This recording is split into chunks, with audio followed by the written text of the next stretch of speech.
All right, we have Todd Cologne here. He owns a pizza shop in New York City. He's undecided, but leaning towards Donald Trump. So what's your question for the senator?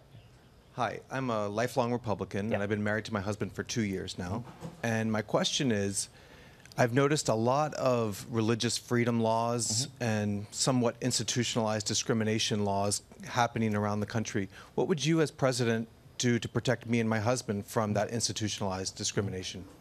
Well, listen, when it comes to religious liberty is something that protects every one of us. It is the very First Amendment, the very first phrase protected in the First Amendment of the Bill of Rights.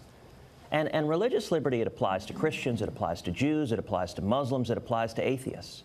And all of us, we want to live in a world where we don't have the government dictating our beliefs, dictating how we live. We have a right to live according to our faith, according to our conscience. And that freedom ultimately protects each and every one of us. And we shouldn't have the right to force others to knuckle under and give up their faith and give up their belief. And for me, I mean, I have spent my entire adult life fighting to defend religious liberty, fighting to defend the freedom of every one of us to seek out and worship God.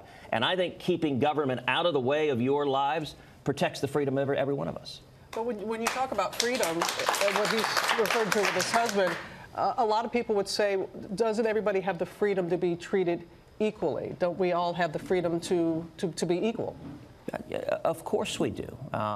And the First Amendment protects everyone equally. It protects our faith. It protects the faith of an Orthodox Jew to follow his or her faith without the government getting in the way and regulating kosher delis and restricting what can be served. It protects the freedom of all of us.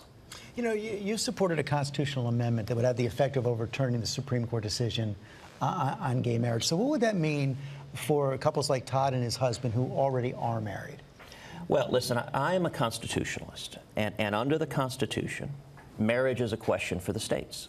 That has been the case from the very beginning of this country, that it's been up to the states. And so if someone wants to change the marriage laws, I don't think it should be 5 unelected lawyers down in Washington dictating that. And even if you happen to agree with that particular decision, why would you want to hand over every important public policy issue to 5 unelected lawyers who aren't accountable to you, who don't work for you? Instead, if you want to change the marriage laws, convince your fellow citizens to change the laws. And by the way, it may end up that we've got 50 states, that the laws in one state may be different than another state, and we would expect that. We would expect the people of New York to adopt different laws, perhaps, than the people of California or Texas or Florida. And that's the great thing about a big, diverse country, is that we can have different laws that respect different values.